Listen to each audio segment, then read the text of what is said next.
Merci de suivre Sans Frontières TV. Voici le communiqué du Conseil des ministres de ce mercredi 11 février 2026. Au titre de la communication du président de la République, le chef de l'État s'est prononcé sur la modernisation consensuelle de la gouvernance universitaire. Le président de la République a entamé sa communication par la modernisation et la stabilité du secteur de l'enseignement supérieur, de la recherche et de l'innovation, facteur clé de l'excellence universitaire et de succès de la mise en œuvre de la vision Sénégal 2050. Rappelons le caractère névralgique du secteur de l'enseignement supérieur, il souligne la récurrence des crises systémiques et la complexité des problématiques et des solutions. Après s'être incliné devant la mémoire de Abdoulaye Ba, l'étudiant décédé, il présente ses condoléances à la famille éplorée, à la communauté universitaire et à tout le peuple sénégalais. Le chef de l'État demande d'aligner le système d'enseignement supérieur et de recherche au niveau des meilleurs standards internationaux. Il instruit le gouvernement d'asseoir un dialogue permanent avec toutes les composantes de la communauté universitaire afin de respecter les calendriers académiques et les prescriptions du système LMD ainsi que les règles de gouvernance administrative, budgétaire et financière des universités publiques et centres des œuvres sociales. Enfin, il insiste sur la nécessité d'accélérer le processus de validation consensuelle des recommandations issues des concertations portant sur l'agenda national de transformation de l'enseignement supérieur, de la recherche et de l'innovation. Il a évoqué sa tournée économique dans les régions de Tambacounda et de Kédougou. Le chef de l'État informe le Conseil avoir effectué du 5 au 8 février 2026 une tournée économique dans les régions de Tambacounda et de Kédougou avant de remercier les populations, les autorités administratives déconcentrées, les élus et acteurs territoriaux pour leur accueil, leur mobilisation et le bon déroulement des visites dans les localités et sites programmés. Magnifiant le vaste potentiel économique du Sénégal oriental, érigé en pôle de développement prioritaire dans l'agenda national de transformation, le président de la République demande au gouvernement d'accélérer l'exécution des projets relatifs à la construction d'écoles, de lycées, de l'Université du Sénégal oriental, des ISEP, de l'hôpital de Bakel, de bâtiments administratifs et d'autres édifices publics.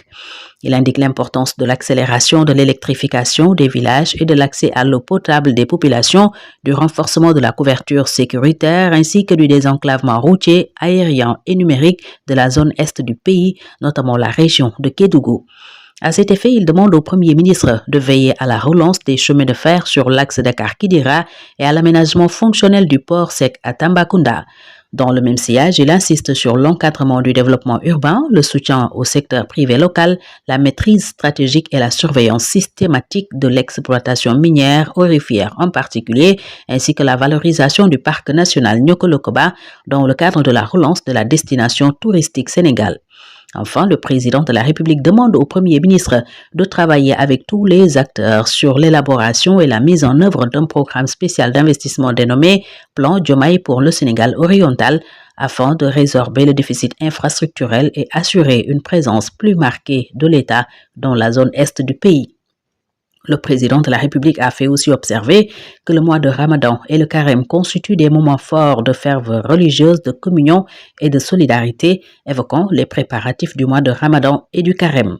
À cet effet, il instruit le gouvernement de prendre les mesures appropriées en vue d'assurer un approvisionnement correct des marchés ainsi que la stabilité des prix des denrées et produits de première nécessité et de déployer les dispositifs publics dédiés de soutien aux ménages et aux groupes les plus vulnérables. Pour finir, il demande au Premier ministre et au ministre chargé des Affaires étrangères de veiller à l'accomplissement de toutes les diligences requises des acteurs publics et des opérateurs privés afin d'assurer l'organisation dans les meilleures conditions de l'édition 2026 du pèlerinage au lieu saint. Le renforcement de la prévention et de la lutte contre l'érosion côtière. Devant la menace que constitue l'érosion côtière pour les localités situées sur le littoral, en particulier les îles, le chef de l'État a demandé de finaliser la cartographie des zones frappées ou menacées et d'évaluer l'impact économique, environnemental et social des différents projets d'adaptation et de résilience. Il indique l'urgence d'une actualisation concertée des stratégies, plans, projets et actions de prévention et de lutte contre l'érosion côtière et demande au ministre de l'Environnement, de la Transition écologique de proposer une nouvelle politique de prévention et de lutte contre l'érosion côtière assortie de projets structurants, innovants, adaptés et durables. Voici l'agenda du chef de l'État. Le président de la République informe le Conseil qu'il tiendra le 12 février 2026 une réunion avec les gouverneurs de région sous forme de séminaire d'évaluation et de revue des projets et priorités sécuritaires, économiques, sociales et environnementales de chaque région en présence du Premier ministre et de certains membres du gouvernement. Au titre de la communication du Premier ministre, Monsieur le Premier ministre a axé sa communication sur les points suivants. Filière sel. Le Premier ministre a d'abord souligné le potentiel stratégique de la filière sel. Il a rappelé la place du Sénégal qui figure parmi les principaux producteurs africains de sel et qui demeure le premier producteur et exportateur significatif d'Afrique de l'Ouest avec une production annuelle estimée à plus de 500 000 tonnes. Toutefois, il note que la contribution économique du secteur reste limitée. La valeur de la production de sel représente environ 0,3% du PIB national, alors qu'une part importante de la production est encore exportée plutôt sous forme brute ou faiblement transformée. Pour le Premier ministre, cette situation réduit la valeur captée par l'économie nationale et entretient une dépendance à l'importation pour certains produits raffinés et dérivés chimiques. Or, le développement stratégique de cette filière représente une opportunité majeure pour renforcer la base industrielle nationale, améliorer la balance commerciale, stimuler les économies locales et favoriser l'émergence d'industries à forte valeur ajoutée. À l'horizon 2034, la filière sel présente un potentiel de plus de 30 000 emplois formels et un chiffre d'affaires de 350 milliards de francs CFA. Par ailleurs, pour le Premier ministre, le choix de la filière sel permet de faire du pôle territoire centre le cœur industriel du sel sénégalais. Cela permettra de bâtir d'ici à 2050 un écosystème territorial intégré autour du sel qui couvre l'ensemble de la chaîne de valeur de la production modernisée, y compris le conditionnement au service d'appui en passant par la transformation industrielle, la logistique de transport notamment et le stockage. Enfin, le Premier ministre rappelle l'ambition portée par l'État qui est de faire du sel du Sénégal un label de qualité, leader du marché régional et compétitif sur les marchés internationaux. Il a aussi évoqué la situation d'Air Sénégal. Le Premier ministre a présenté les difficultés auxquelles est confronté Air Sénégal. Celle-ci dépasse le bilan d'une compagnie aérienne, mettant en jeu l'image du Sénégal dans le monde, sa connectivité stratégique, son attractivité touristique et économique, le lien vital avec la diaspora et la confiance des partenaires. En conséquence, il a donné un délai de 30 jours au ministre des Transports terrestres et aériens pour la matérialisation des mesures phares du Conseil interministériel consacré au secteur, notamment de veiller à la finalisation et à la mise en œuvre accélérée du plan de redressement opérationnel complet, au lancement effectif de l'opération de refinancement, à la présentation d'une proposition détaillée de recapitalisation définitive et à la réalisation de l'audit de rationalisation assorti de l'adoption du plan correctif.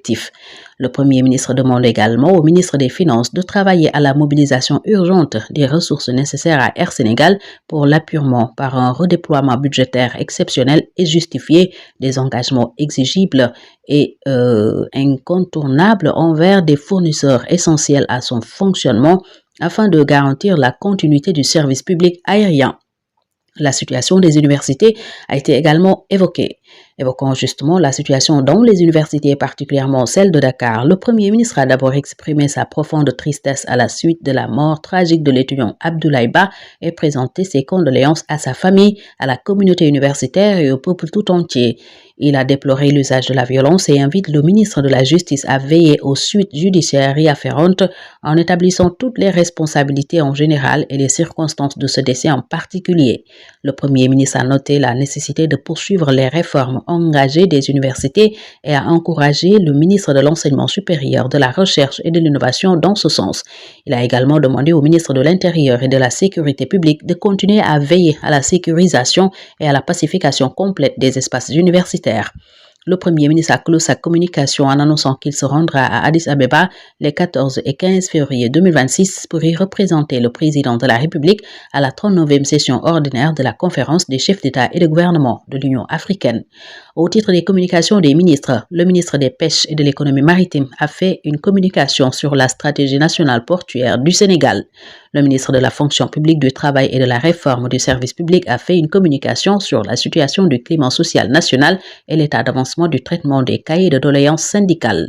Le ministre de la Jeunesse et des Sports a fait une communication sur la gouvernance et l'organisation du service de sécurité des Jeux olympiques de la jeunesse JOJ Dakar 2026. Au titre des textes législatifs et réglementaires, le Conseil a examiné et adopté le projet de loi relatif à l'activité d'affacturage, le projet de loi relatif au crédit bail. C'était le communiqué du Conseil des ministres réuni ce mercredi 11 février 2026 au Palais de la République sous la présidence effective du chef de l'État, Bassirou Diomaye Diakhar Faye.